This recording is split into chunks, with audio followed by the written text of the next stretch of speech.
ناظرین، ایک معصوم بچہ جو ماں کی قبر سے لپٹ کر رو رہا تھا۔ بچے کے رونے پر ماں قبر سے باہر نکل آئی۔ بچہ جب ماں کی قبر پر رو رہا تھا تو ماں کی روح قبر سے باہر نکل آئی۔ ماں کیا ہوتی ہے اور جب اس کی اولاد کو تکلیف پہنچتی ہے تو اس پر کیا بیتتی ہے۔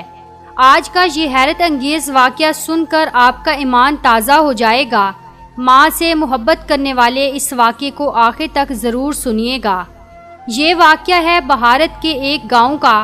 اس گاؤں میں ایک غریب عورت اور اس کا شوہر اپنے ایک بیٹے کے ساتھ رہتے تھے۔ ناظرین، یہ واقعہ اس عورت کا ہے۔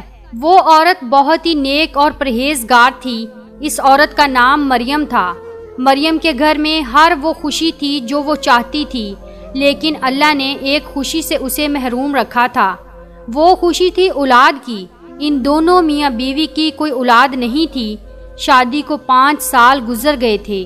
لوگ مریم کو طرح طرح کی باتیں سناتے اور تانے دیتے کہ تم بانجھ ہو، اولاد پیدا نہیں کر سکتی۔ اس کے شوہر کو کہتے کہ تم دوسری شادی کر لو، 5 سال ہو گئے ہیں، تیری اس بیوی نے تجھے اولاد کی خوشی نہ دی۔ مریم جب لوگوں کی یہ باتیں سنتی تو دل ہی دل میں رونے لگ جاتی۔ وہ اللہ سے دعا کرتی کہ یا اللہ، میرا ایمان تجھ پر ہے، اگر تو میری دعا نہیں سنے گا تو کون سنے گا؟ یہ تانے، یہ لوگوں کی باتیں میرا دل توڑ رہی ہیں۔ اگر میری قسمت میں اولاد تو نے نہیں لکھی تو مجھے نہیں پتا تو میری قسمت میں اولاد لکھ دے، کیونکہ تو دعا مانگنے والوں کی دعا قبول کرتا ہے۔ اسی طرح کچھ ہی دن گزرے تھے، اللہ تعالیٰ نے مریم کے توکل کا انعام اسے دے دیا۔ ایک دن مریم کی طبیعت خراب ہوئی۔ جب اس کا شوہر اسے ڈاکٹر کے پاس لے کر گیا تو ڈاکٹر نے بتایا کہ تمہاری بیوی ماں بننے والی ہے۔ یہ بات سن کر دونوں میاں بیوی خوشی سے پھولے نہ سمائے۔ مریم اللہ کا شکر ادا کرنے لگی۔ اب وہ دونوں بہت خوش رہنے لگے۔ جو لوگ انہیں تانے دیتے تھے، اب وہی لوگ ان کی تعریفیں کر رہے تھے کہ اللہ نے اس کے توکل کا انعام اسے دے دیا۔ یہ صبر کرتی رہی اور لوگوں کی باتیں سہتی رہی۔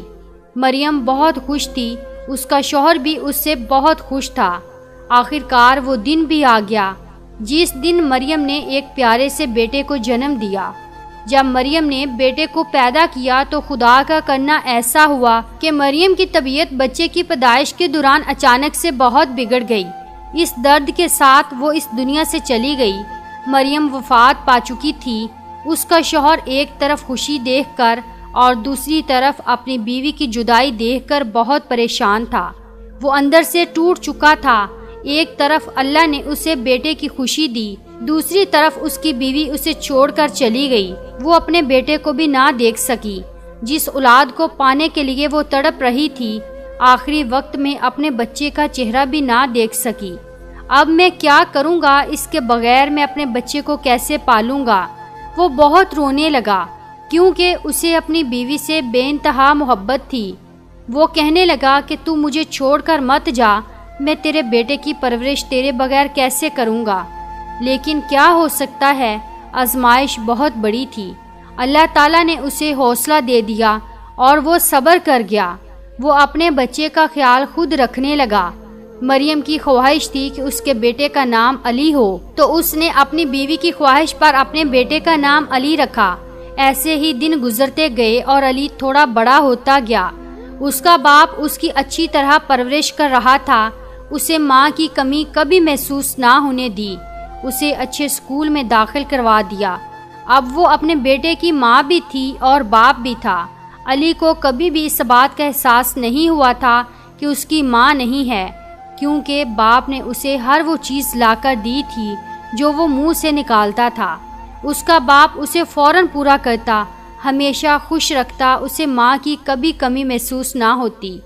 اس کا باپ اس کی آنکھ میں کبھی آنسو نہ آنے دیتا، کیونکہ وہ اپنے بیٹے سے بے انتہا محبت کرتا تھا۔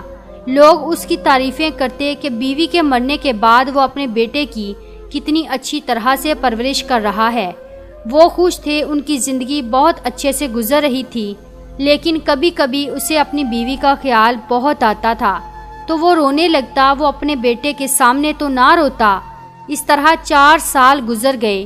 لوگ اب اس سے کہہ رہے تھے کہ تم دوسری شادی کر لو، تمہارا بچہ بڑا ہو رہا ہے، اس کا خیال کون رکھے گا؟